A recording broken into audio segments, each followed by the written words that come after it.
Next, we're going to focus on the middle colonies. We'll talk about the southern colonies a little bit, but the southern colonies will have more information in the next presentation, where we'll talk about the southern colonies and the backcountry.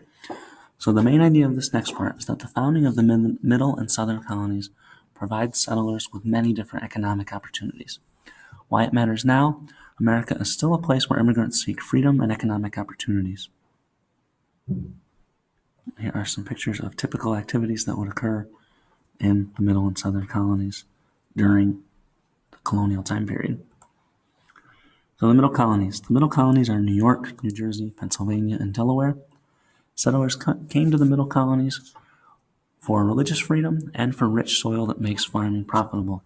So again, a combination of religious freedom and economic opportunities is what draws immigrants from Europe to the American colonies. Here are some of the different products that came from the middle colonies. Cattle, so cows, fish, furs, beaver fur, iron, pigs, sheep, timber or wood, and wheat. So a lot of livestock, a little bit of agricultural products in the wheat. The middle colonies, farms and cities. The main idea of this section is that the people who settle in the middle colonies made a society of great diversity. It matters now because states in this region still boast some of the most diverse communities in the world, particularly in places like New York City, Baltimore, Maryland, Washington, D.C., Philadelphia, Pennsylvania.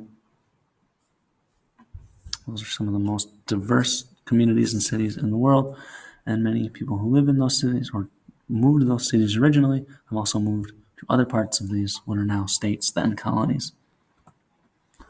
A wealth of resources. The soil in the middle colonies was much better for farming than New England. Since it was farther south, the growing season was also much longer.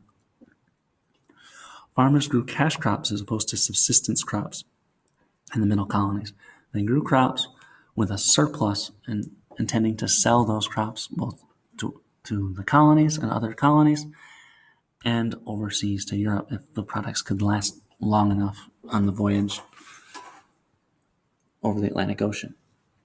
Many immigrants came to the middle colonies from areas in Europe that were very good at farming. So they have these advanced farming techniques and they bring them to the rich soil that exists in the middle colonies, and they're able to use those techniques in a similar landscape or adapt them to the new landscape to grow many, many products, many goods, sell them for good prices. Cities also prosper in the middle colonies. There were good harbors, which is basically where ships would come in and dock, so people could sell things from the cities. They could sell them. They could put things on a boat or on a ship, send them north or south to New England or the southern colonies, or they could send them overseas to Europe or to Africa as part of the triangular trade. Cities like New York City and Philadelphia became very wealthy by exporting cash crops and importing manufacturing goods. So a lot of the crops weren't grown in New York City or Philadelphia, but because of their strategic location, they were able to make money by buying and selling, buying things for a low price and then selling them for a much higher price. The middle colonies, like we mentioned, is one of the most diverse regions in the colonies, in the American colonies. It was settled by immigrants from England, Germany, the Netherlands, Scotland, Ireland, Wales, Sweden, and France. Many immigrants came as indentured servants, so they couldn't afford to pay for their own journey to the New World or pay for their own housing once they got here. So they would come from a wealthy landowner or a wealthy merchant would pay for them to come over, and they would work for that person for 7 years usually, and then they would be given a small plot of land and some money after their 7 years was up to pay off their debt. Other people also came to the middle colonies trying to escape religious intolerance. African Americans in the middle colonies. Even though the middle colonies were diverse, slavery still existed in the middle colonies, especially in the big cities.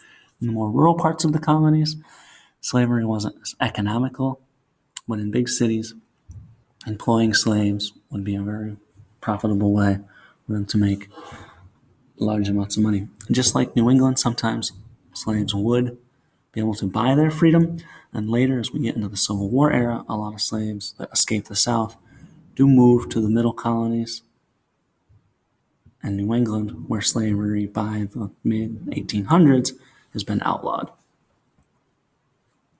That's that for today.